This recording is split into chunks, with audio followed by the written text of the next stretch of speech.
So I'd like to open the April 16th meeting of the Bristol Planning Commission. This is our annual meeting, which means that we need to, I don't think we did this last year, or at least I wasn't here. We need to approve or re-adopt, I guess it's re-adopt the bylaws, our bylaws. So these got sent to everybody. And so hopefully you took a look at them. They haven't changed since last year. So we're basically abiding by the same bylaws. And so the other thing that needs to happen tonight is we need to re-elect a new chair if you choose to do so. And we do not have a vice chair. So that's something that we'll have to talk about because Anna was the vice chair. But first, I think I'm going to, we have some two items that are not on the agenda. I don't know if you guys spoke to Chris or you're just here. You're just here for an update. Okay. I don't think we got the update from Chris yet. So. Okay. Well, why don't we don't have a public hearing, but we have a couple things that we're going to talk to these guys about potential solar project. We're going to have an update on the energy plan, so we can talk all about that at the same time. Mm-hmm. And then Peg and Jim are here to talk about a request at the co-housing project. So maybe we could talk about that first. Now, I don't know everything that you talked to Chris about. So why don't you give us a presentation of what you're thinking about. Not a presentation, but just, tell us what you're thinking about. And actually, I'm going to back up a tiny bit. This is Kevin Hansen. He is our newest member of the Planning Commission. And I don't know, Bill Sayre, Bill Brown, Robert Rooker, Gus, Mark Gibson, and we know each other. So, and thank you for deciding to take on this job. Okay, so back to Peg and Jim. You guys want to sit at the table, or how? You can probably, you're close enough. You can probably stay there if you'd like. I often have a very soft voice, so let me know if you can hear me. We came over here, I think last Friday, and talked to Chris about the idea of we wanted a sort of what we consider an insubstantial change to our permit.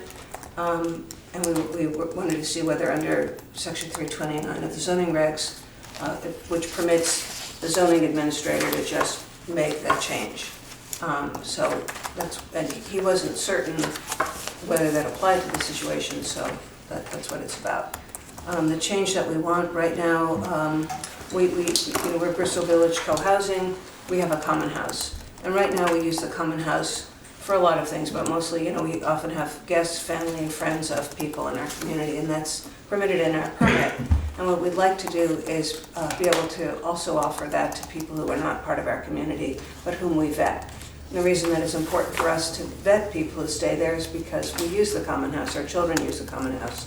So we want to make, we would want to make sure that the people who used it were, that we were comfortable with them.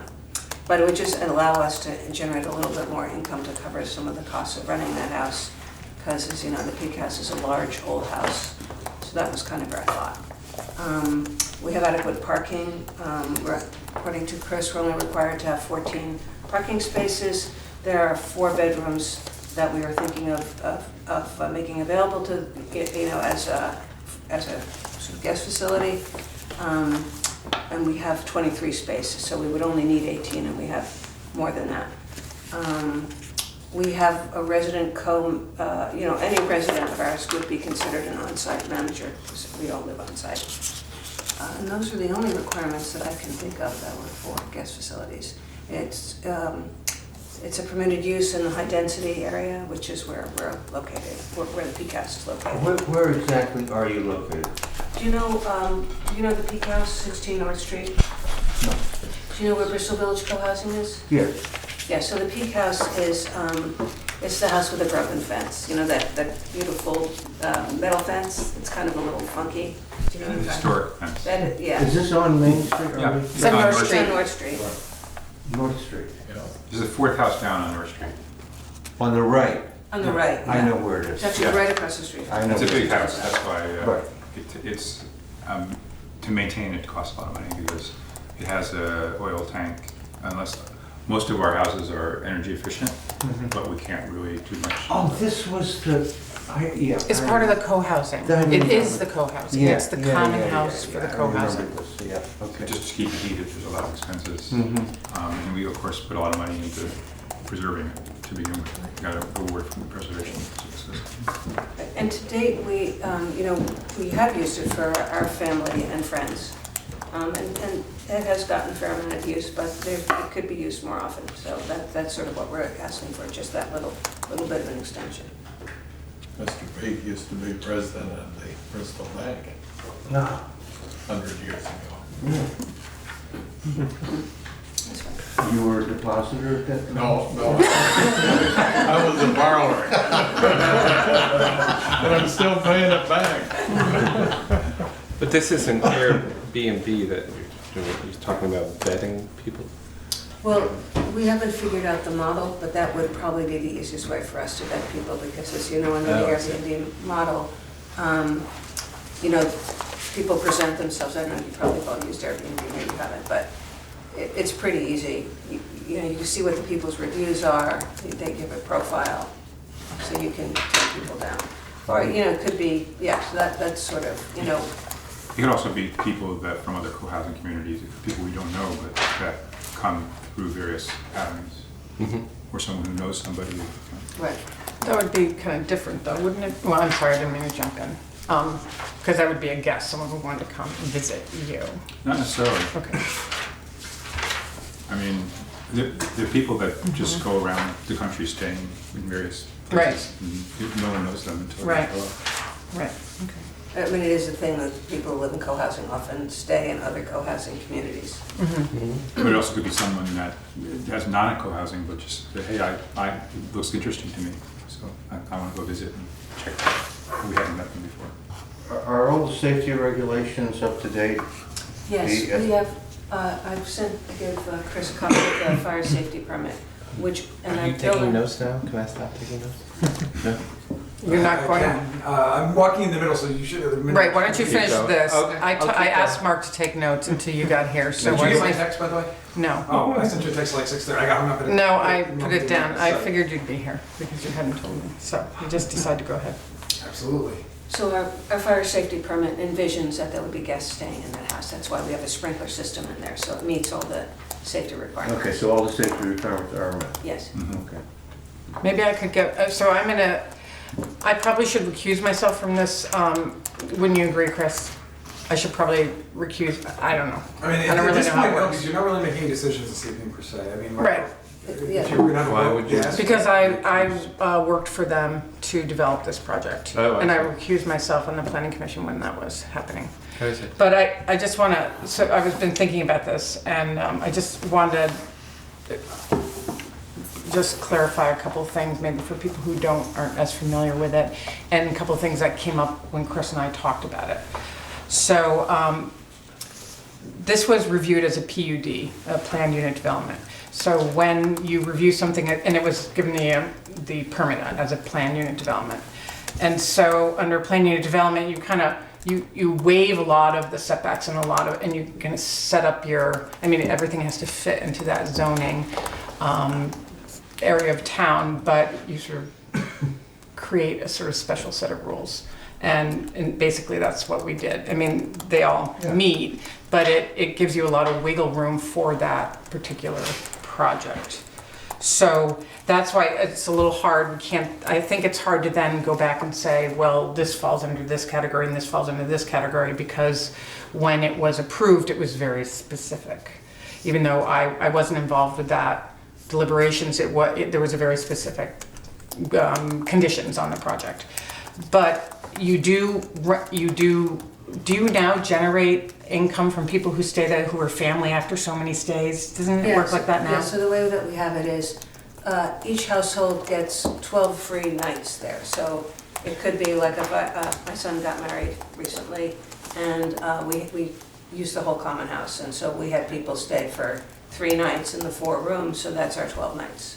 And then after that, the guests pay, for members, guests pay $25 a night.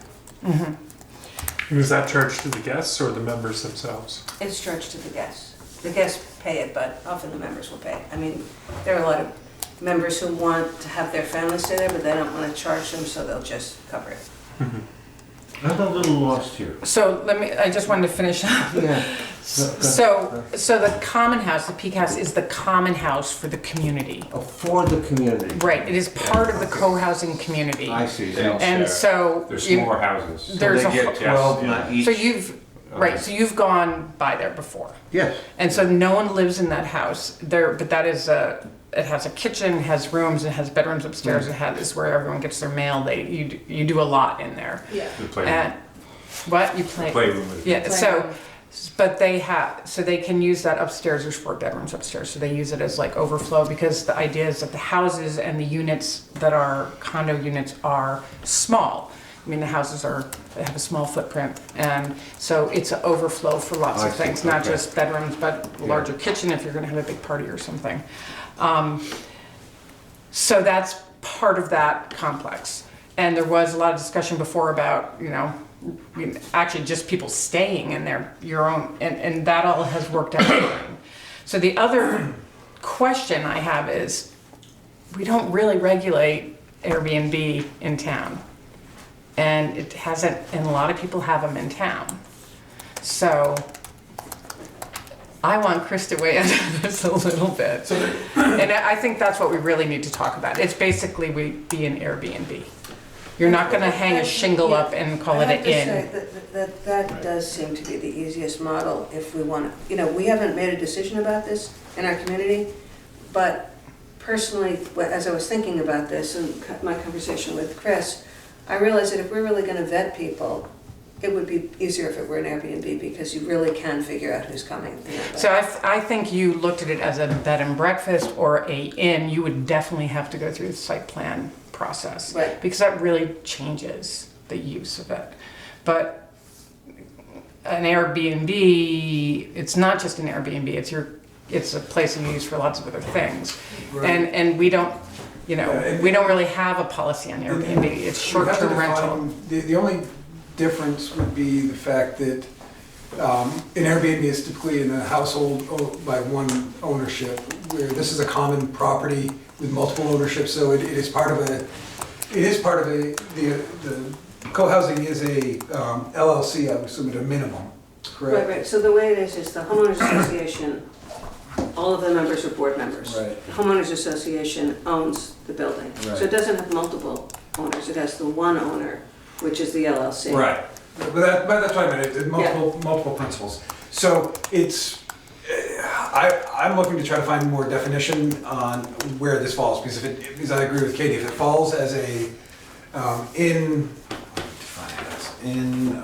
Yes, facility. guest facility, then it's definitely a site plan review, and it absolutely has to come here for you folks to review based on section 329. The last piece is that the second paragraph says that the ZA may grant a permit including an administrative change for non-substantial changes to previously approved development or new development, which constitutes by right use without requiring a site plan approval.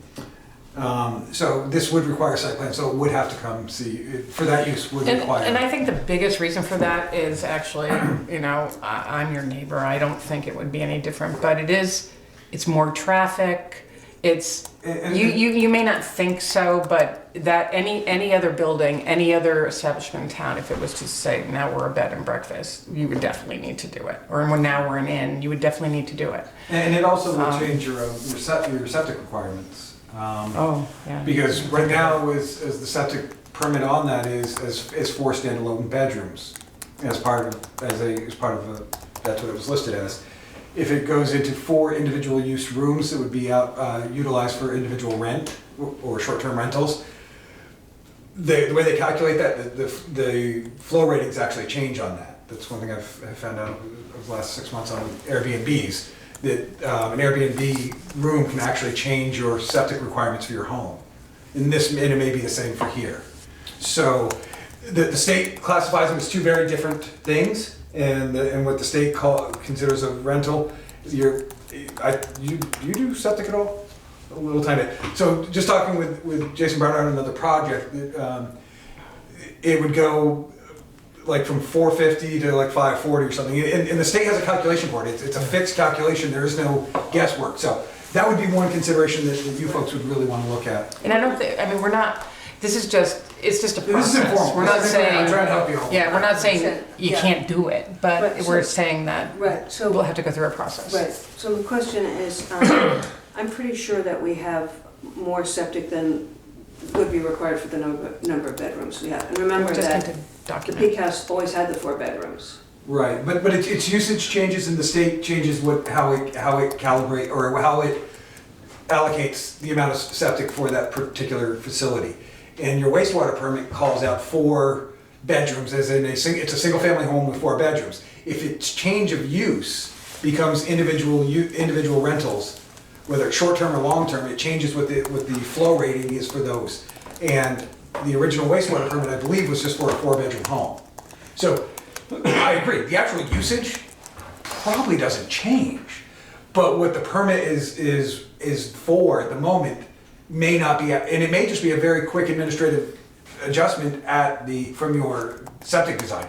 It's a resubmittal to the state, and I get a new wastewater permit in the mail from them, and it's a moot point. So, because I think your system is oversized, but that building has been allocated X amount of septic per the state. So that's just one of the things that has been bouncing around in my head that I was like, oh. What was also the number of units was very specific when this went through the planning Right. As I process. remember, So this is not Yeah. this is because, I mean, it's different now. That will be, I mean, just technically, we have a permit, I mean, I don't mean to be too annoying, but, so technically, when we originally applied, we applied for, I believe it was 15 units, because we were gonna use the top floor of the peak house as a unit with the 3 bedrooms there. right. And then we switched that because it just didn't seem practical. And so we decided to apply for the 15th unit as the bedroom upstairs. Right. But we let that go at the hearing and just decided to go with the 14 units. But we'd already had the septic for it.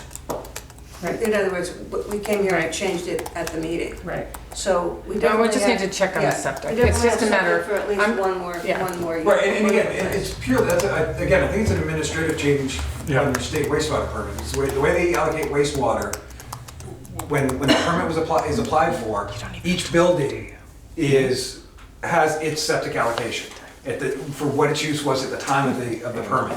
So if that changes, I mean, I deal with people all the time, they want to add an extra bedroom in their home, you have to reapply for your septic permit because you've added another bedroom. In this case, you haven't changed the number of bedrooms, but the use changes. So if you want to add an in-law apartment, it's very different than adding just a bedroom to your home. The septic allocations are different. The other one, back to where Katie was just going, is actually density becomes possibly a conundrum. As soon as you mentioned, I looked it up. Commercial density is 1 unit per acre. Residential is 4 units per acre. So the density is very different. And I think the density was pretty tight on this project when it was approved. Well, we could have gone with 1 more unit. The reason we decided not to is because we didn't want to have an issue with Act 250. But Right. that's moot at this point. Correct. Oh, no. This So is we our could- density. we could definitely have 1 more residential unit there. Right, But if it's being 4 residential used as units business. equals 1 commercial unit, and that's right. where. But okay, well, But the point is, we we don't just need map it to. out, yeah. These are all things we can map out and look at. But I think really what needs to happen is there needs to be clarity on how it's going to be defined, is how we want to truly define this project. Airbnb, is it a guest facility? I think that really has to be defined clearly, and then from there, we can apply whatever dimensional and regulation standards to that project are required.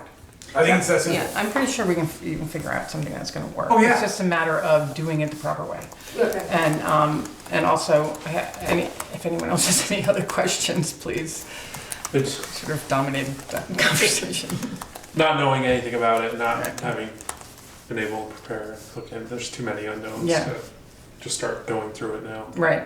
So, two questions. Mhm. First one is, for Airbnbs that are already existing in town, do they have a different, I mean, I don't think there's any process for people to get approved. Do they have a specific requirement as far as the extra bedroom being an Airbnb?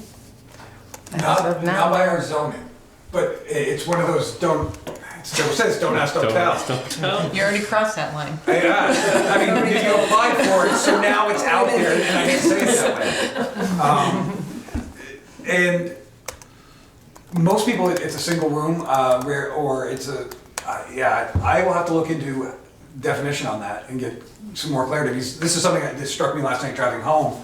I was like, oh, how do we class it? Because I had the same question. Other Airbnb, like if somebody's Airbnb out there, an extra room in their home, we don't have any short-term rental standards at this point in our zoning. But how does that fall?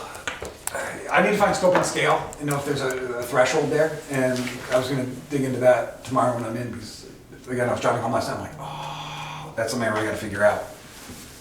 So, then I guess my other question is, what I'm taking from this is that we should just withdraw this zoning permit to be approved with 329 and just go through the regular process of applying for Well, the permit. what I would do right now, Peg, let's hang on to the permit and let me get some clarity for you, and then I will help you. We'll figure out if it just at that point, I think I have a good feeling. I just want to get some just guidance from the board, and then I can finish speaking on this.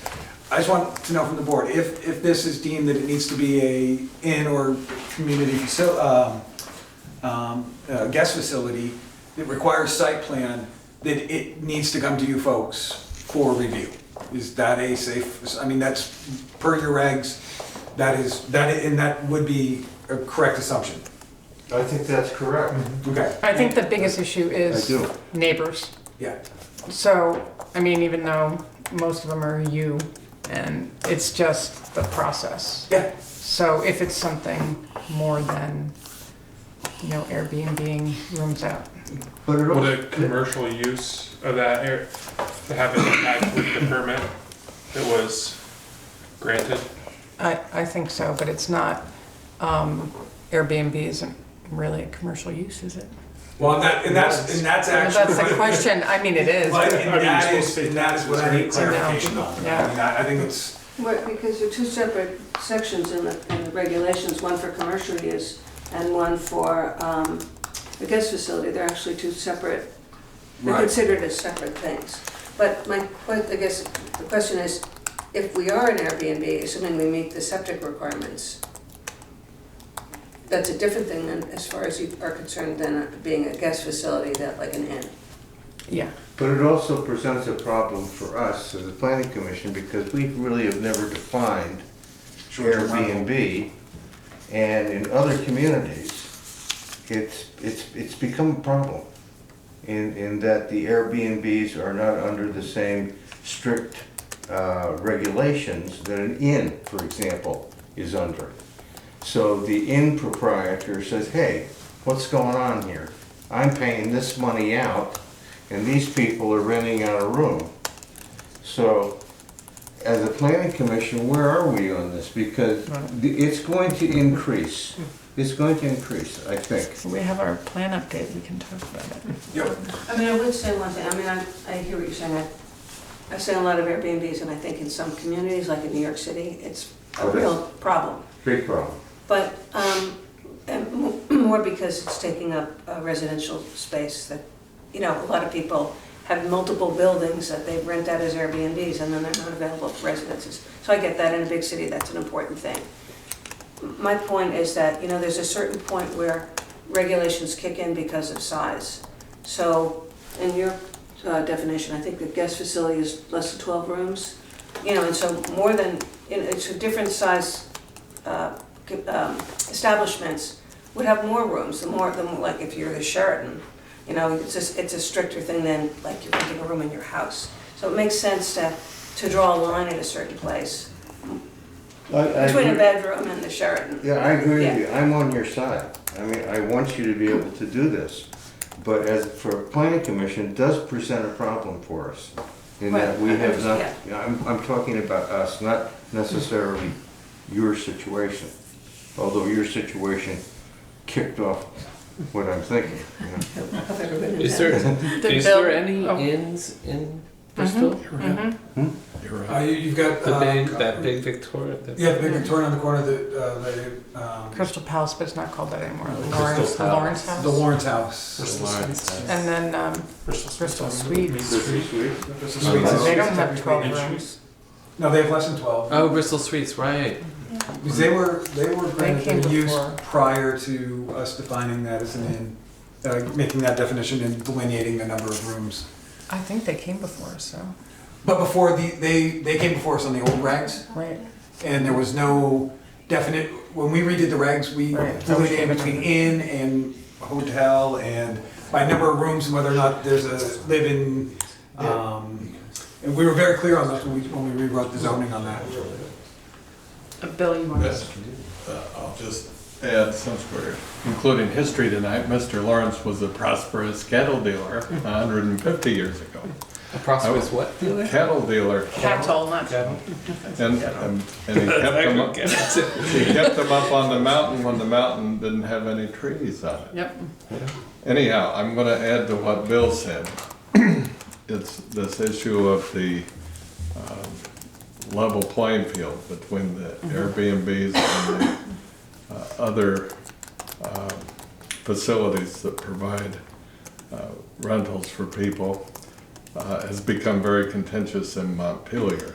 And they haven't been able to figure out an answer yet. But part of the issue has to do with the taxes that the other places pay, and part of it has to do with regulation, particularly fire regulation. And if I heard you earlier, you said you've already complied with the fire They're all regulation. set with that. Yeah. So that puts you a long ways down the road to addressing what is considered an unfairness by other facilities. I would add, though, that I was one of the skeptics when you first proposed, and I've been very pleasantly surprised all along through your project. So I'd like to think that we can help you navigate these rules in a way that will help you succeed. Oh, thank you. Yeah.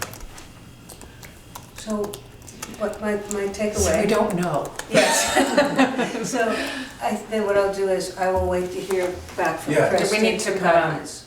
I knew we weren't gonna come to any kind of conclusion here, but Right, and then that's why it was just an overview, it was just part Yeah. of a guidance mission. I Yeah. just wanted to get input from Right. them and from you, and then we can move forward. Right, and the feedback has been very helpful, you know, Okay. just to clarify the issues. no, it makes sense to me, but it's exactly what it is and how it gets, And how we get there. yeah.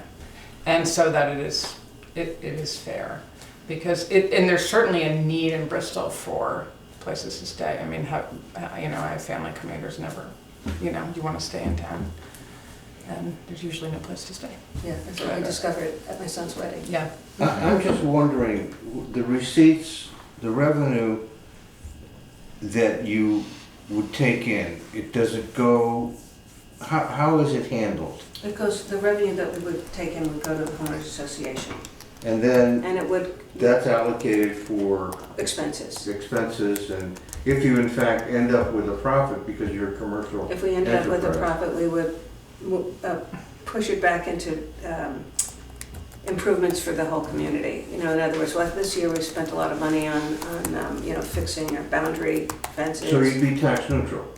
So- Oh, because it would absolutely, be yeah, capital yeah. We have a long way to go. blah, blah, Yeah. blah, for- Our goal is. I can vouch for that. Yeah, really. One of the things that we want to do is, actually another big project we did Because this that year would was complicate drainage. the whole thing. If you were making, 10 or 15 or 20,000 bucks profit per year on this, That would be this would fantastic. complicate it. Right? I don't think that's Isn't that right, Bill? As far as your understanding of it? But if you're an LLC, you might have some tax liability, but I'm gathering that you would think of that as a nice problem to have. Yeah, because the idea is that we would put the money into capital improvements or capital Yeah. reserve, that's our idea. Right. Should be able to take it as an expense. Right, I mean, it's not 100 rooms, okay, it's 4. Okay. Mary has a question. So would your pricing structure be the same as what you're charging the families in the community, or would it be different? It would probably be different. We want to make it a good deal for people who live in the community, because it's a spare bedroom for them. I don't know, I think we would probably try and charge sort of what the going rate is, what we could charge as an Airbnb with a bathroom in the hall. Yep. So it's not going to be a ton of money, but it's something. Okay. So, I'll wait to hear. yeah, well, we'll keep talking I'll be in about touch it. with you, yeah. Yeah, And we'll talk, thank you yeah. very much for taking the time. yeah, thanks for coming. Okay. Are you gonna take notes now? Sure. Well, I'll email you the notes. Thank you. Thanks, bye. So, I know that Jody and Fred are here to get an update on energy issues, the energy plan. Were you ready to give, to say So where you since our are? last That much meeting, is there's said. been no update. Okay. We're So- meeting next week, so we have not met. I actually did have a conversation with Ralph Menia, I always say it wrong. Well, oh, that's really wrong. Yeah, it was that one. Okay, so this is just, so can I make a suggestion that we go out of order and talk about this, the update of the energy Yes. plan? Okay. So the issue is that the project that was proposed to us from Green Lantern on the site, I can't remember your last name, your dad's last name. My maiden name, Rathbun. Rathbun Yes. site. He's sort of been waiting to hear back from us, and we had decided at a couple of meetings ago that we would try to get the enhanced energy plan, which we've been working on with Mark and Robert had been working on with Andrew at Addison County Region Planning and with Ian, get it to a point where we could pretty confidently say this is our preferred area for locating solar or renewable energy. And that benefits us and it benefits the developer. But they need to, the developer needs, would hope, not needs, but would like to know if he can move ahead by mid-June, because by July 1st, there is a rate change. Is that, you're more familiar? Yeah, so I'm Jody Schroeder, maiden name Rathbun. I wear two hats tonight. I am with Green Lantern Solar, and my parents, Helen and Helen Rathbun, do own the property where the proposed project is. There is a deadline for June, because Katie's right that there will be a rate change every year. The PUC does a rate change. Is that June 1st or June? I thought it was 30th? July 1st. He told me he thought June 15th would be a good day. Yeah, we have Yeah. to get ours in. You gotta do the work early though. June. Right. Yeah, so we always aim for June 1st, mid-June. Mhm. We don't want to get it right there at the end of the deadline. Mhm. So I don't have the exact date, but I do know in our heads, it's always June, and we always aim for the early part of June. But if we miss it this year, the rates will change, and then we'll have to wait for a whole nother year to apply. The for rates will CPC. change for the worse. They do. So what they do is they don't give as much of an incentive for the off-takers for them to get the credits from the solar project. And an off-taker could be municipalities, local here in Bristol, could be the high school where they would get energy credits from the project at a reduced rate from what they're paying now. But that all kind of changes, and the preferred site status is very important to have. So we, No, go ahead. so we had talked at our last couple meetings, you know, because he's been checking in, how we should handle this. And there's no way that we would be able to get the plan approved and adopted by Bristol. Couldn't, and the regional planning has to review it as well. We're not gonna be able to adopt it in Bristol until next spring. Wait, is that right? Yeah, next town meeting. It has to be voted on. It has to be voted on. Right. the So, whole plan is not gonna be so ready by- we had decided as a board, or we had thought as a board, that if we got it to a point, and you're well on your way to say, like, there's an area where, you know, if you knew pretty well where that preferred area would be, but, That's what we're working right, through. and I actually talked, We started prioritizing that. What exactly is the address? I don't even know where. it's it on a is. 116. Yeah. But it's- where on what? Well, it's south 116. It doesn't have a physical address because it's the backside of a meadow. Just south of Notch Road. So It But is it's south not of in Notch that Road. eco zone.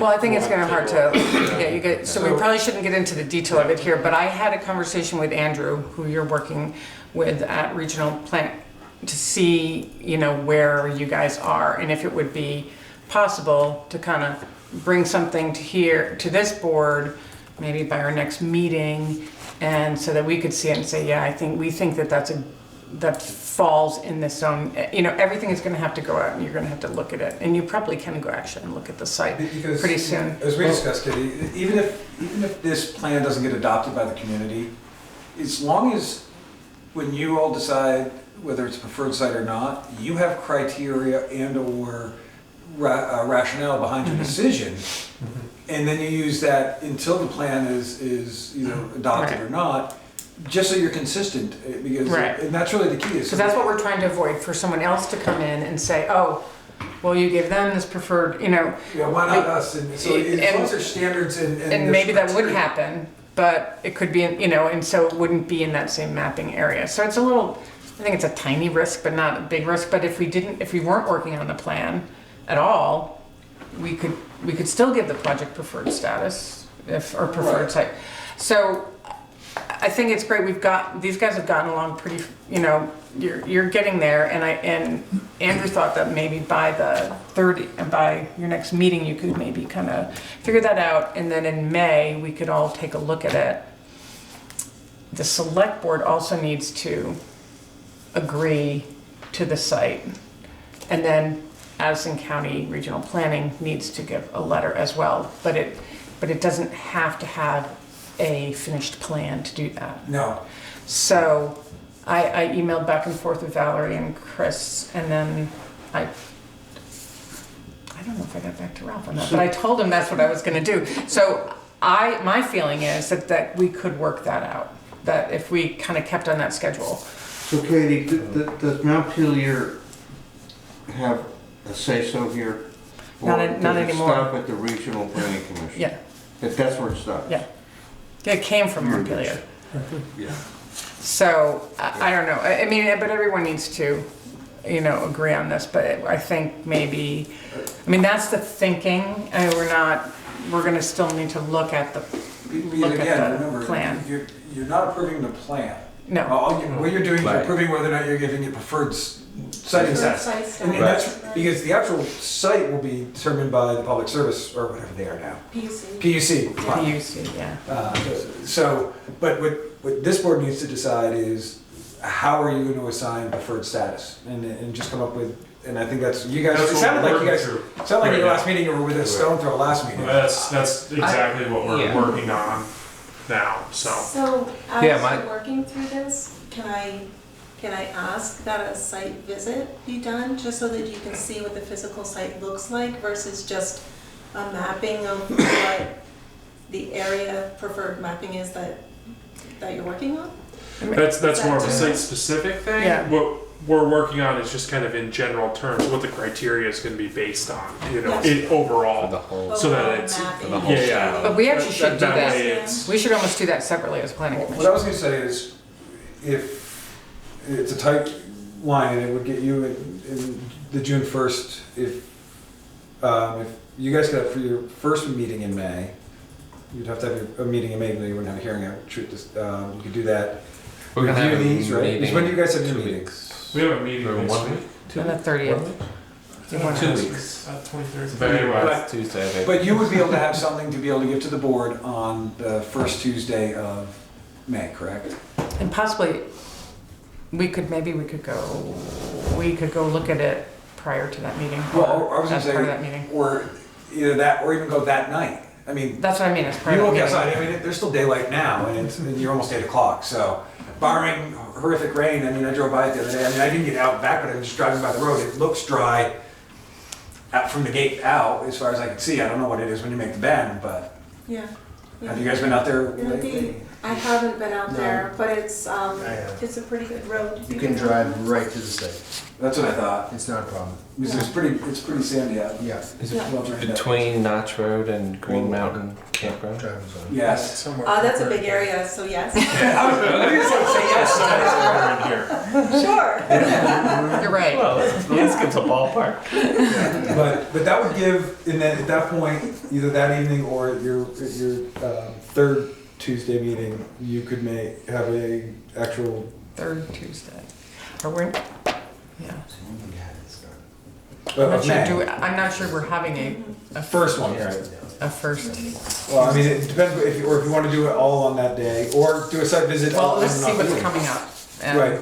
I don't have anything in the hopper at the moment, Okay. but, because then if you could decide on your third Tuesday of May meeting, it would give, and that way you would know easily for your June 1 deadline, right? It would be tight. Well, the select board You gotta needs select to board. get, Yeah, you gotta- so when do they meet? Would they meet after that meeting? They would They meet, meet, I think the Monday before that. they meet every 2 weeks, so. Right, but I think it's the first and third Monday. So they Well, go- we're gonna figure this out, so I talked to Valerie about it, so she's Yeah. aware of it. So we do have a lot of work to do as soon as. No, I know, we- yeah. And just to say, Yeah. as soon as we know, Yeah. then we can get moving on some things. And the Mhm. PUC would have its own, Oh. say and regulations. Well, this is this is definitely our goal, to try to get that to you. Perfect. And Yeah, that's what I'm trying to figure out. how we can- maybe we do calendar need to do that. down All there. right, well, we'll figure it What is out. the site right now? I'm sorry. It's a field. What's there? It's a field? It's It's a reclaimed area. It is not, it's not agricultural. It's a reclaimed area on the back side. Reclaimed from what?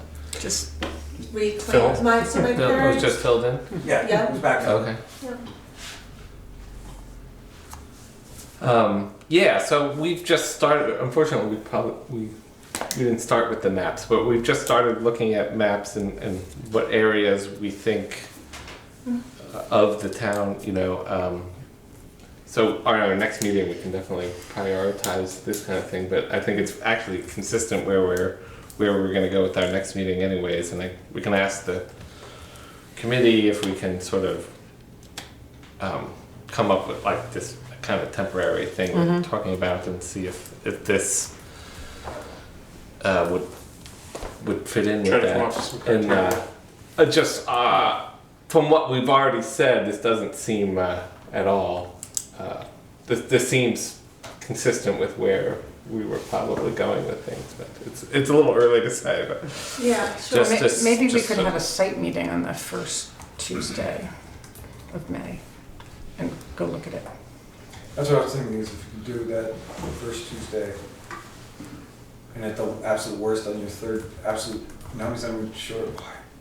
Then that would give the whole month for the select board to, Or if you did your site visit and then came back here and actually came up with or you could almost do it on site, Yeah. yay or nay, does this meet the criteria that you guys put together?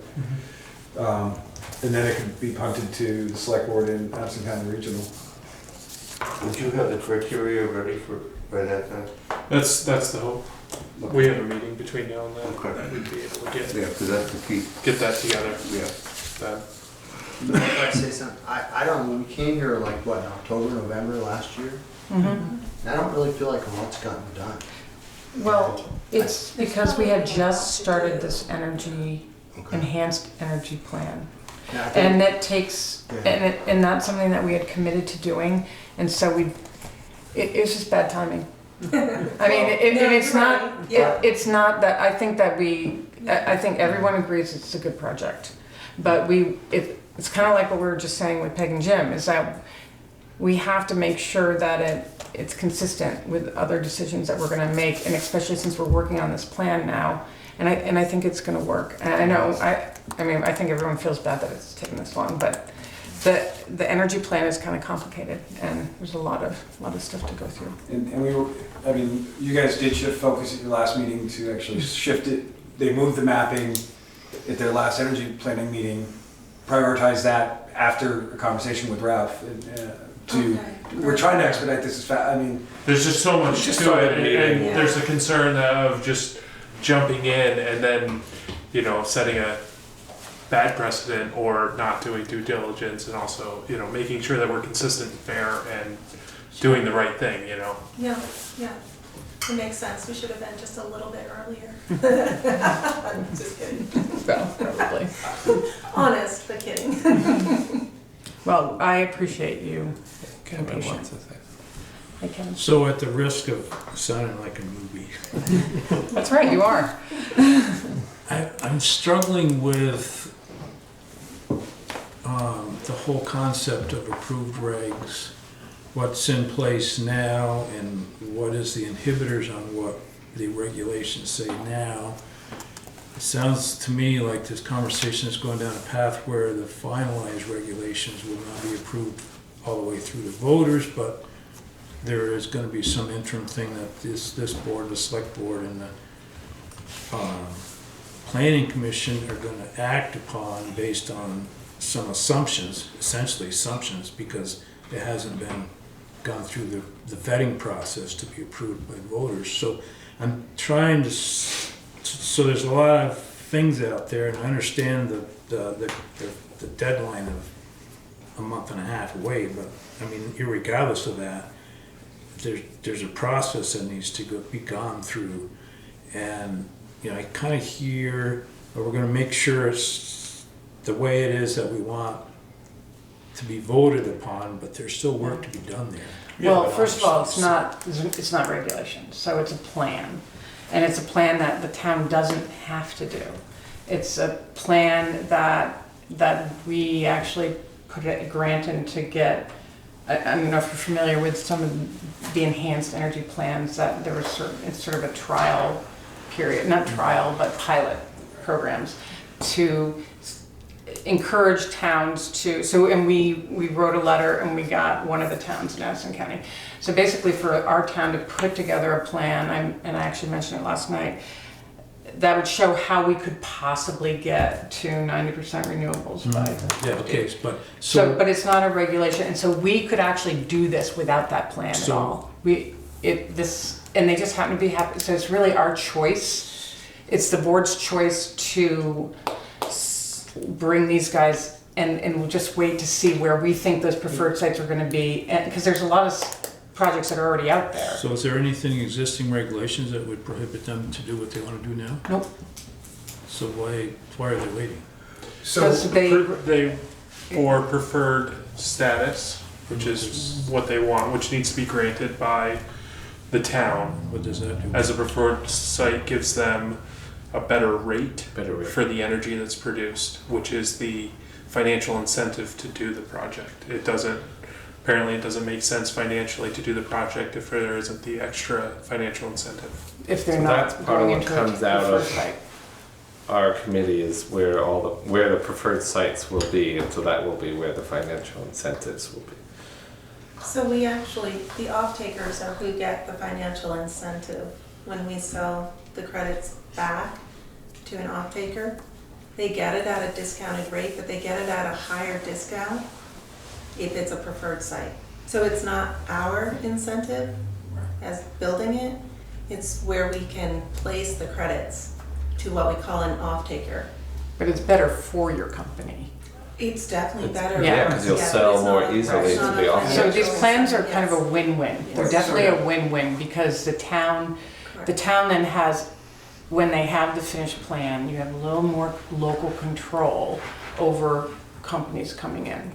Because most of the companies want to get that a little bit of a benefit of putting it where the town has gone through this process and considered natural resources, considered, historic, all sorts of things. It's sort of a whole mapping series. So it's a win-win and gives the town more local control. To backstep one more for Kevin, so this project was presented and requested preferred status, and as the planning commission at that point said, we need to figure out how would we grant that? What criteria would we use? At the same time, this was beginning, and it only made sense if we've got a group that's focusing in on creating that criteria for a bigger plan. Let's utilize some sort of criteria, and that's what the delay has been, unfortunately, is that instead of making an uneducated, yeah, that looks like a great spot concept, it's like, no, this meets X, Y, and Z of what we feel is the right way. So that would be performance specs underneath the existing zoning regulations, and then if, let's say that this enhanced plan that's being talked about now never happens. Wouldn't impact. But you've got those performance specs that you would have applied. They could utilize, if the enhanced energy planning failed with the town for a vote, the planning commission could still utilize that same criteria going forward indefinitely or modified to make decisions. They don't need the enhanced energy plan to make the decisions. They're utilizing the criteria so that if that passes, it's consistent in the future, and that it's a logical step for the community. Versus winging it and saying, hey, it looks great. I mean, we've all said that. I mean, it looks, when you looked at an aerial map, it looks logical. But let's make sure it meets all the criteria, so the next project that comes along, we can apply the same set of standards and the same criteria consistently through our community. So it's not a site specific, it's a community specific. And there are other preferred sites, like brownfield sites and Landfills and gravel pits. Landfills, parking lots, whole parking lots. And those do not have to go, they're just a given. I'm just concerned that we get in a scrape, the town gets in a scrape where all of a sudden you walk down this path and all of a sudden it's like, oh, you never should have done that because it was never voted on type thing. Well, it's a plan, it's not, I agree. it doesn't get down to that specific detail. The plans are at, what scale, they're huge, and it's a planning document. It's not, and then there is actually there are citing standards that are accompany it. But that's why we also want to go on a site visit. So that the site visit is sort of separate from the plan. It is confusing to come into because these plans are confusing. They're to start with. But it's, Yes, they are. yeah, I can see why you see that, but it's not like a regulation we think we're gonna pass, or a Long and zoning short, reg we think the we're planning gonna commission pass, could it's not have that. given a thumbs up or a thumbs down the day that they came and presented We this. could have done that. Literally that night, they could have said, yeah, it's great, or no. I mean, with no backing of their decision, one way or the Or other. just letters, we would have needed letters. There's Right. needs to be enough documentation that they can get this. So, but what makes more sense was to make sure that it proceeded through the process that was already about to be undertaken, and that's why it's unfortunately has delayed these. So it feels tonight like we're sort of in a hurry to meet all these for Green Lantern. I think we're on the same schedule we've been. We're just trying to figure out how to make it fit so that they We get just their want to do application. it the right way. I mean, really, it's just it's a sort of honoring the work these guys have done and this track that we decided to take. Could I just try to get my head around this? So Rob and Mark come back to us with this criteria. Okay, we all agree on this criteria. We go out to your site. I'm asking, this is a question, not a statement. We go out to your site, all the criteria is there. Well, they're not going to come back with criteria. They're going to come back with the map that says these are the areas of town that, based on sort of the investigation and the layering of maps, you'll see there's a whole bunch of maps that Okay, so that you're gonna come back with the map, eliminate. and let's assume that their property is on that map.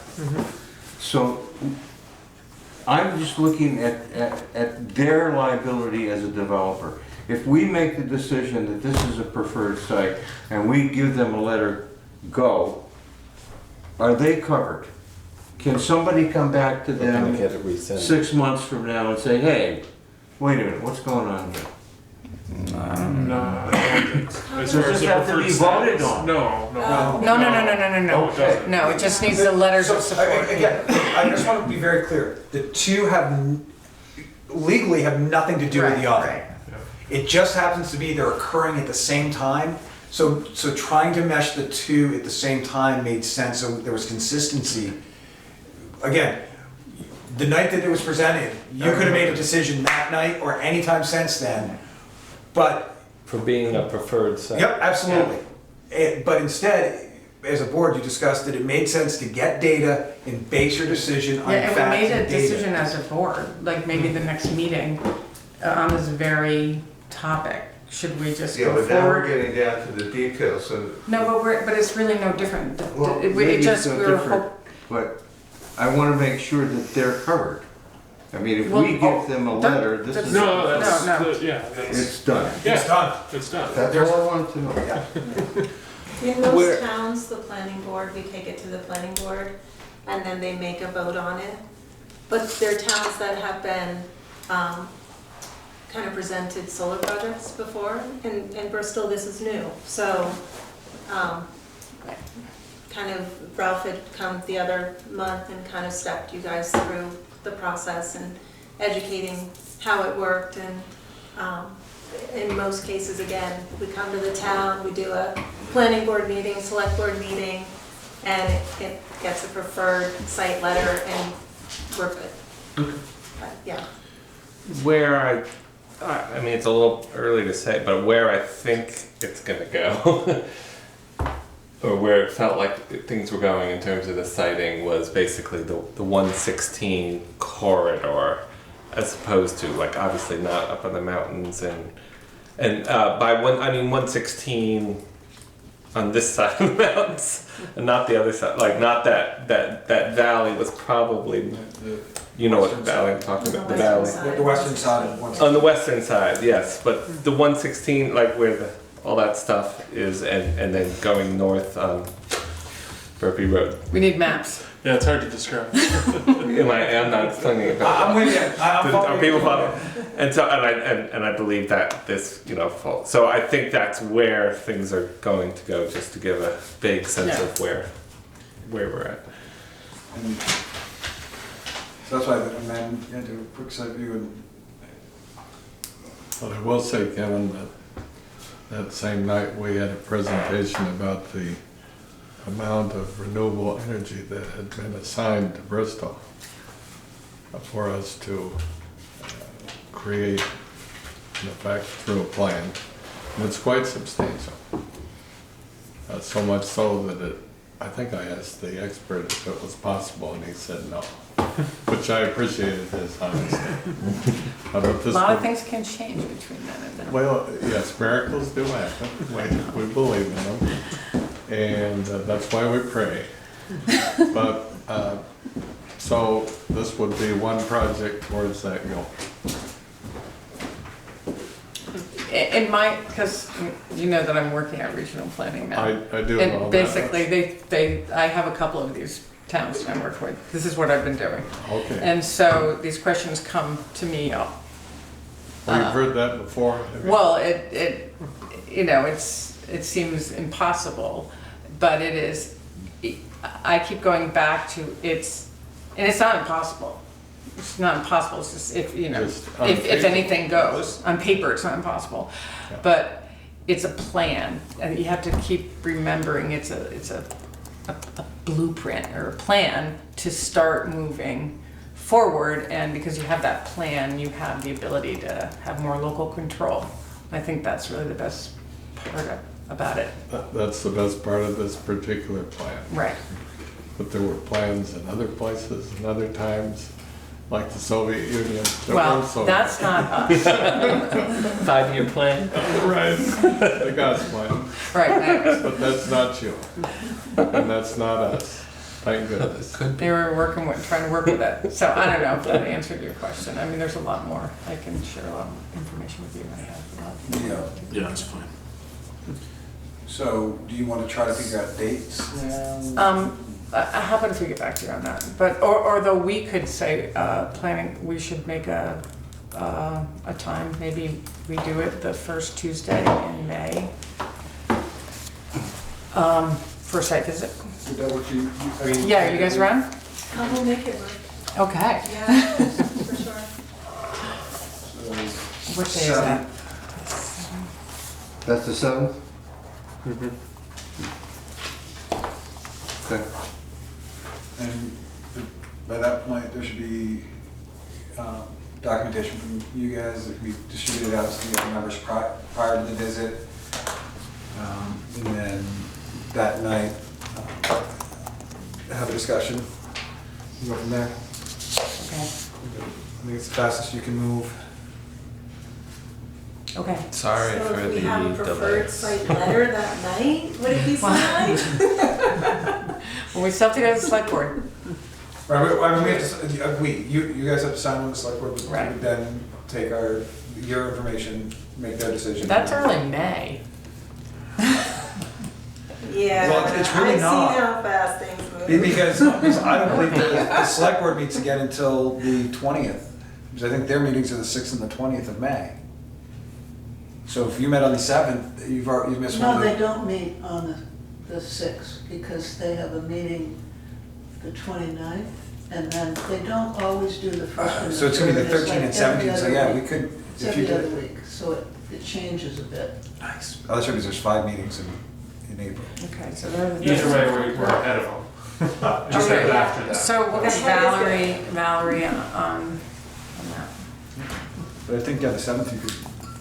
Now, do you have a letter? No, we have, and Ralph was gonna send me samples, but he didn't. So if Um, either you or Ralph could And forward along... I know that we got them a while back. I can forward those again. You would? Yeah, that'd be I great. think it was sent a while ago, but we can forward Yeah. those and just have them kind of fresh in your, And, you know. yeah. Okay. And we Thank really you. do appreciate it. I mean, we sort of, Yeah, you know, we no, made no. that decision and then we had to, Yeah. stick with it, Yeah, so. no, that works. We'll make it work. Perfect, thank you. Okay. All right, minutes. I don't have probably minutes. All right, Yeah, you don't have the minutes either, do you? I plan on being here at 6:30 to have everything ready. That's And right. I gotta start on site, so. Okay. So I guess I've been putting off the annual organizational meeting. So.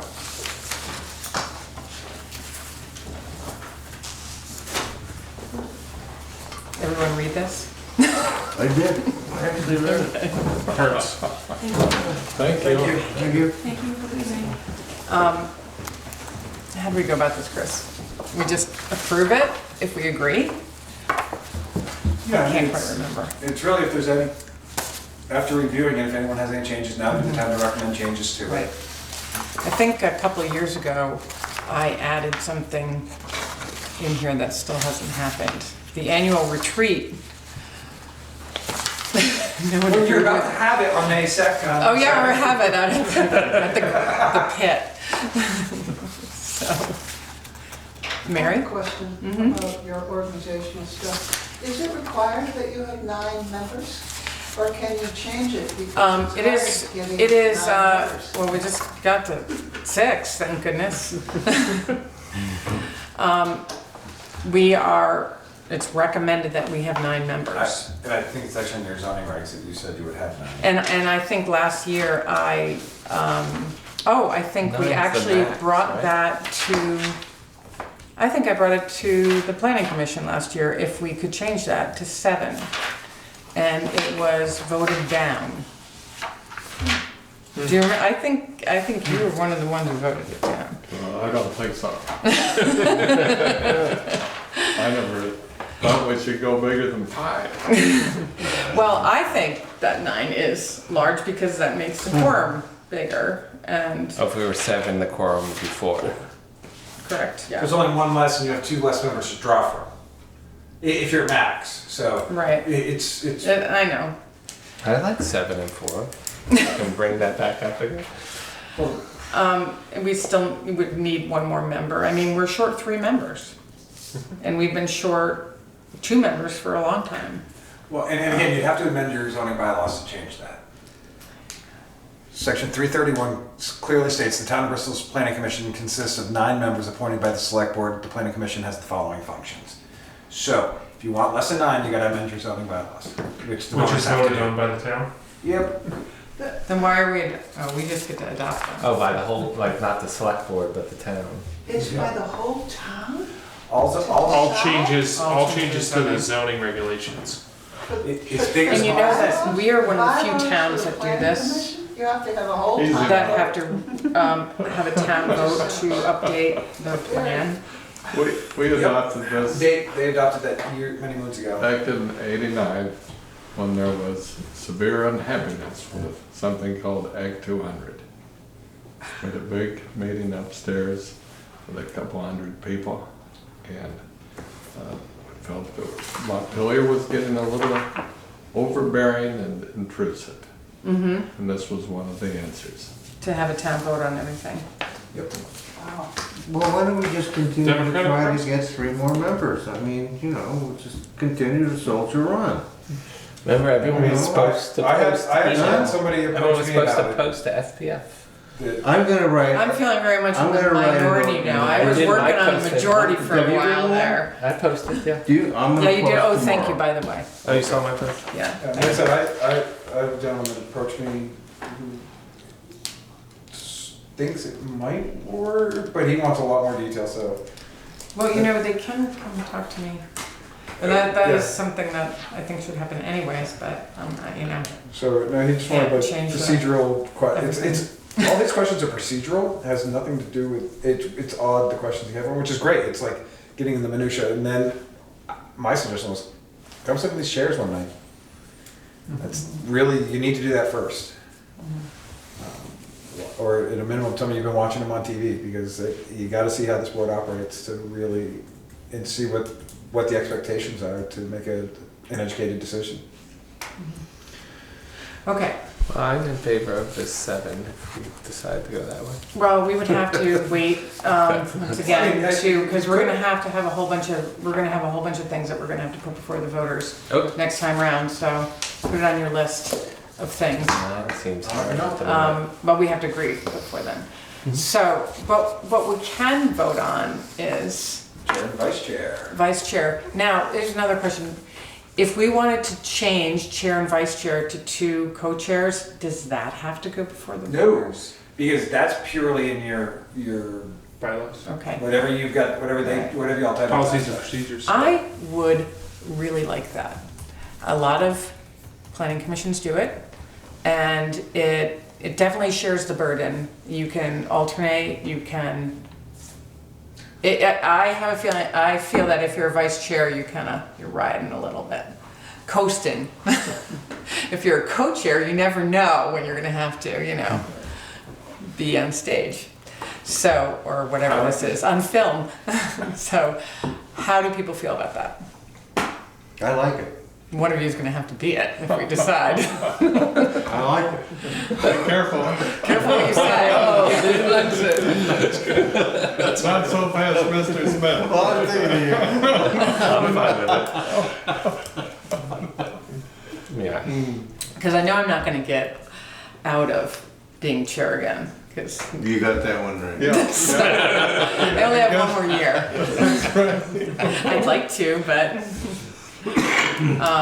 So, how do we go about this? So I guess we can just have a vote on that if you want. First, we would vote on if we want to go the co-chair route. And then we have to decide who that, I guess we have to vote on who that other co-chair is, and you cannot vote for me. So, You mean you can't be double co-chair? no. Just wondering. Yes. What? What a thought. So, any comments on that? On that? Does that have any implications on anything or? No, I mean, right now, the only real thing that is discussed that would have to be modified is it says that the chair and vice chair meet ahead of time and approve and finalize the agendas. Which we don't do. I know. I meet with myself. And tell So us what it what would to mean is that, But yeah, did you even then used it would to be do that that? the chairs would have to, or a chair, you could actually eliminate that as both parties had to discuss it, a chair would have to one of the co-chairs Right. would finalize the agenda. That would be a change I would suggest too, because that way it doesn't, if both have to do it, It's one of them's certainly not gonna take the available. burden off of you. I mean, it's someone else for me to talk to and just say, hey, what do we need to, you know? Anyways, So I think it would be good too, because then it would give the board the ability to, you all would be driving your own board. And the only time I would offer you would put on what you need for agenda items is when I have hearing requests. well, we still might need you. Oh, I'm not denying I would help, but I'm saying from an agenda standpoint, is what is on the agenda, the board would drive what you would be working Right, on. right. Instead of me trying to do it for you. Wait, I don't get why we can change the co-chair thing, but we can't change the membership. They're both in this document. But the membership's also in the zoning. Page that's 22 is what makes it, you have to have 9. This document reflects this document, so if this changes, that would change. Okay, Any other thoughts on the co-chair? it's fine with me. Well, I guess we need to have a vote. So somebody should make a So you wanna motion. make a motion? I'm the chair. I'll make a motion. I'll make a motion that we modify the officers from chairman, vice president, and president to two co-chairs and adjust the bylaws accordingly. A second. Okay. All in favor? Aye. Aye. Opposed? All right. So, how did we do this before? Names You and can open up for nomination, or you can just, it's, okay. Any nominations for co-chair any or anyone volunteers. volunteers for co-chair? There, that's what I wanna. So whoever's still sitting at the table and all the other chairs slide back gets the job. Well, I nominate Bill Sayre because he's been here a long time and he really knows the ropes. And that's who I think Doesn't wanna do it, should be he won't do co-chair. I appreciate that, I bet you. but I had 4 years back in the 80s, which was my time, and now we need somebody younger. You seem young to I'm me. older than you are, so. I retract that last statement. We need someone with a different perspective. Okay, boys. Who's it gonna be? Then there were 3. There's 3. I'm not. Kevin's not brand sweet. new. I mean, Kevin's new and excited. Can't settle like this. Do rock, paper, scissors. Yeah, Bill. You know, I Or would Bill. like, Bill is all excited for I would, this. I would like to just make a slight change to this, okay? That, I think co-chair is a really good idea, but I think that maybe 3 months as a co-chair and then another co-chair comes in. You know, it gives everybody a shot at, That's been done before on other committees. has it worked? It works. Yeah, why Unless you lose- can't we do that? Well, It's a I don't know. compromise. Let's start. Let's He's just start with offering a one. compromise. Okay. So what- But does that work for my position as well? Yeah, yes, you alternate.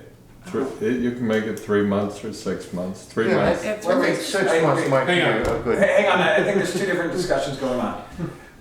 Bill's saying that you would take the spot for 3 months, and then in 3 months you would select somebody to replace your position.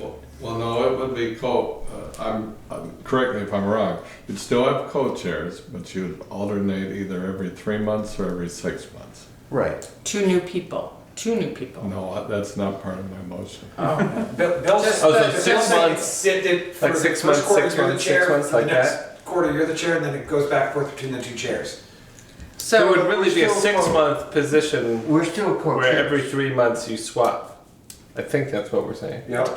Did I get you right? This is the nature of a compromise. Well, We're getting I'm there. thinking of more or less that, okay, Katie and I are co-chairs, let's say for the next Oh, 6 I heard that. I'm just saying, for That sounded like a example, motion. For the next, Katie and I are co-chairs for the next 6 months, well, and then you 2 guys are the co-chairs for the next 6 months. That's Is what that- I'm really saying. That's not what you were saying. No, I think it's better to That's have not- overlap of the co-chairs. You do 6 months, and then after 3 months, the next you see, and then you. That's way too complicated. Yeah. Though. No, but then You'll you have never keep overlap of No, experience. well, what- We're overlapping right now. We don't, you know. I think it's good to have co-chairs because it does give someone else more experience. Like I'm definitely better at this than I was when I started, but still I would like to not always be the one, sometimes. Yeah, sure. It's too That much. makes sense. Yeah. So it's a good shared responsibility, I think, as opposed to vice chair or chair because the roles or the tasks aren't so clearly defined. And honestly, Bill, if after 3 months, if you were to accept it and you found out that it was absolutely unbearable, you could resign from the chair. I mean, technically, you resign your co-chair. I mean, so Okay. it doesn't. You aren't handcuffed to that position for the next 12 months. We'd like you to be, but the reality is that if it isn't working, then it doesn't make sense to. He's giving me all sorts of ideas. So, but I mean, is a 6-month kind of idea, is that a reasonable idea for people here? For the full term? Co-chair. So you have 2 folks that are co-chairs for the next 6 months. Then you have 2 other folks that are co-chairs for the next 6 months. I would suggest a year. I think the year, and if you alternate acting Yeah. within that, who's acting as lead chair Okay. or chair, that's different than, I think trying to refill roles every 6 months Is a will lot. get, Okay, we'll get I'll go for arduous. a year. Yeah. Yeah, I'll go for a year.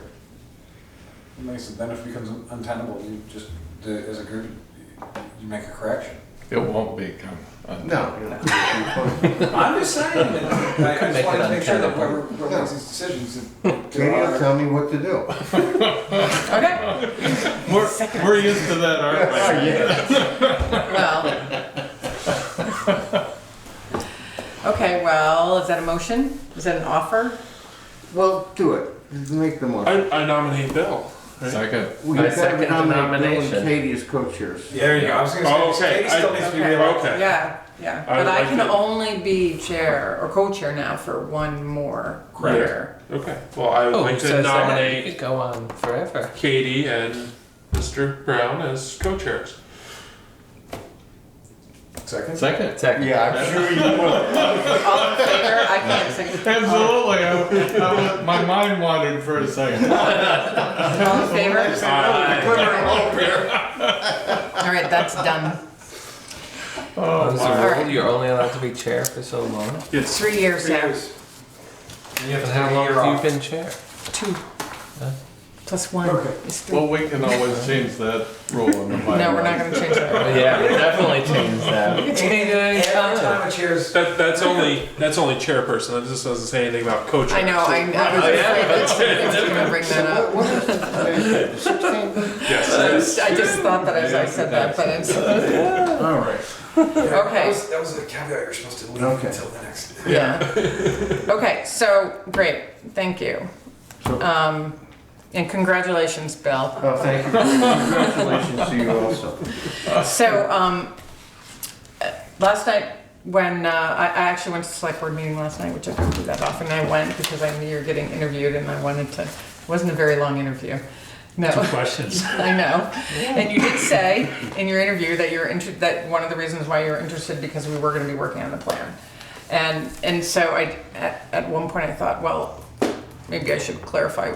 It's an update. It's not a full rewrite. And what also happened after you left is that we got approval to, and I think I'm supposed to sign something. On my Valid. desk. Okay. So there's certain pieces of the plan that need to get added. All towns have to do. There's a forest fragmentation Wildlife corridors. section. Well, that's what the forest fragmentation piece is. And then river, flood resiliency section, and then this energy piece will hopefully get adopted. So we wrote a grant last September and we got, so you're probably aware of that, and we got money to do that. And so I think we're gonna start working, probably Andrew is going to work on it. Okay. So that's great. And he's already been, is it regional planning? So my experience, way back when you still wrote on stone tablets, Yeah, is a lot of the zoning regulations came boilerplate from California or something like that. And I was on the zoning board and the planning commission were combined. And yeah, we just changed the hat halfway through the meeting or several times through the meeting. And I know. and we forever struggled with those regulations that were set up for Allentown or someplace like that, and they never fit, and we never followed them.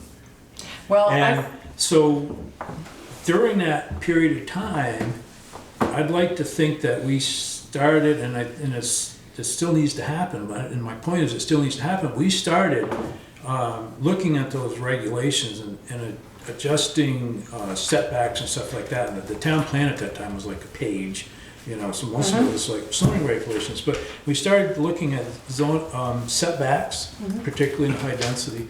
We started what is now the mixed district. We call it neighborhood commercial.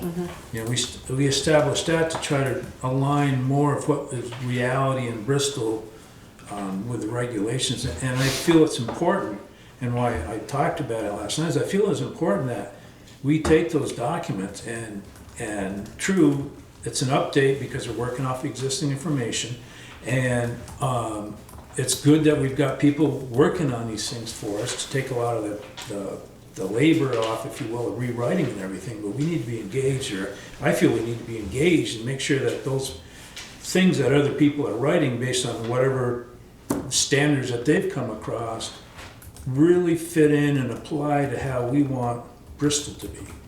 well, I think we are really doing that. I mean, I don't know when the last time you read the regs, but when did we finish the regs? In 2017, and we worked on them at this table. 3+ years, At this table, it was painstaking. page by page. And they're not perfect, and we're still, and Chris is kind of like, as we go through and review things, really try to make them work. It's a work in And progress. so, and part of that was a whole sort of restructuring of sort of the density around the core and then moving out. And as with all that process, it's really hard to get people from the community to come and talk, And so the regs, the zoning regs are fairly recent. So when they were adopted, we redid the maps to reflect the new regs and did a quick readoption of the plan because the plan was still valid, but we didn't, we sort of missed a step, we didn't get it adopted to the regional planning, regional planning commission. So we had to go back, and by the time we realized that, we had to add these 2 new sections. So the plan is what? It's sort of a quick summary, maybe not all So correct. the way I always look at it is the plan is your visionary document. And that's 2012. Right, so that's what I was gonna say. The So plan is really the first document. And then you base your zoning regs on what's in the plan. So if there's a discussion of densities and population bases, your town plan says that you want to make sure that you keep your population base in the former village area, your zoning regs need to encourage and promote that. Exactly. So the plan is what's being done now, which is the visionary piece of it. The meat and potatoes is when we get into the bylaws, which will be the next, after you finish the town plan, sort of the next is really revisit. But we need to actually be done with the town plan by next May. Oh, yeah. So, and we haven't started yet. And the plan, the working plan is to do it here. If someone from regional planning is helping us, but they're here with us, they're not writing it. Mechanics of it. Right. Yeah. They're pulling it together and we're rewriting, it's happening here. And it's not. offer guidance at the table. So when there's recommendations from the Regional Planning Commission in the past, when we did they helped us with the last round of the town plan and with the zoning regs, and a member sat here, and we as a group worked through it, and we used that as our guidance. They helped us through the process of getting there. Very rarely would Adam put pen to paper for us. once in a while he would try to take the entire discussion that occurred in chaos at the table and be like, okay, time out. Did you all just say X? And he'd sort of summarize what we were trying to do, but rarely did he come back with pages and pages and pages of verbiage that we all went, yep, that's good. It was always based on the discussion that occurred at this table. One thing that we did stress in the grant application, is really trying to engage a public process, in which is hard to do. I mean, just advertising a meeting and say, please come to this meeting and give us your thoughts on the plan, We need to think of some, and I suggested some ways of doing that, and hopefully. I thought of one, but I don't think it'll fly. I was thinking free pizza and beer. You'll get a ton of people. Right. But also at some of I'm not paying. at some of the local events was one thing we were talking about. We might be able to set up a booth, say for at Pocock Rocks, set up a booth, and get some feedback on stuff, and then say, hey, here's the schedule of meetings. This is when this is going to happen, and so that was part of the actual proposal that I think might have helped get that money, because it was pretty competitive, and I was surprised. So I'm on the school board as well, and that whole issue is, the board is dwelling on that issue without a lot of light at the end of the tunnel, if you will. Yeah. It's very difficult. I agree, it's very difficult. Yeah, to get people to come. Yeah. Especially with the kids in school. I'm not going anymore. I'm done. As far as public engagement, anyone who sat on this board or any board will say, usually the people that come and fill the seats are people that have a very specific problem issue, either for or against a specific topic. So it's hard to get a true. There was nights where we had meetings where I thought we would see like 50, 60 people, and you look up and it looked like this. Just because I knew what we were discussing, I'm like, oh, this could be really a touchy subject, and nobody came. And that's disappointing. But so as a group, I hope that's something like I said, public outreach is going to be huge, I think. And so the other big thing that was approved was the subdivision regs, and those are regulations, and that is something that I believe Adam Logie is going to work on now. That's a little more cut and dry, but we do need, and they're kind of, but we'll be reviewing that. We're not going to, Right. and it's not a big visionary piece. It was presented as that myself and Adam will actually write You're going to work with them. Yeah, we'll write those and then bring them to the planning commission for input, either, I think, throughout the process, but definitely at the end. And then once you're all comfortable, it's moving into the select board with a handful of other potential changes to the bylaws and try to get them passed. So if they get passed, then we have to restructure our boards too, because then we would have to have a DRB. Actually, you don't. Oh, really? No. Okay. Most towns have gone that model, but a lot of towns have subdivision regs and still keep a ZBA and a planning. It's all into how you want to sign it out. Isn't there a DRB now in Bristol? No. A DRC, Downtown Review Committee. DRB is Development Review Board. Okay. So the acronyms will kill you. This is nothing. I know. I give them the IT world. This is easy. Okay. So I just wanted to give you a little background on that. Thanks. Sorry. That's all right. You gotta turn your phone off. Rookie mistake. That's a newbie mistake. Okay, so anything else, anybody? No? All right. We have, just to reiterate, we're gonna have a site meeting. And I guess we'll send out information ahead of time. We could meet there, or we could meet here. We should meet. There's plenty of parking down there. It's a long dirt road, driveway kind of thing down there. Should we try to meet there a little earlier? At 7? Will we come back here? It's only 10 minutes from here. All right, let's meet there at 7. Right. We'll meet there at 7. Okay. So would we meet here at 7 and then we just go down on Moss? Well, what if we have people here from the town? that want Oh, that's to have a right. chat with us? That's right. We should go at 6:30 then. Yeah, I think so. Or go down that, plan Oh. your site visit if you wanted to, or if you had to use a schedule and keep it for 7. Well, why don't we just have it a site visit and not a meeting?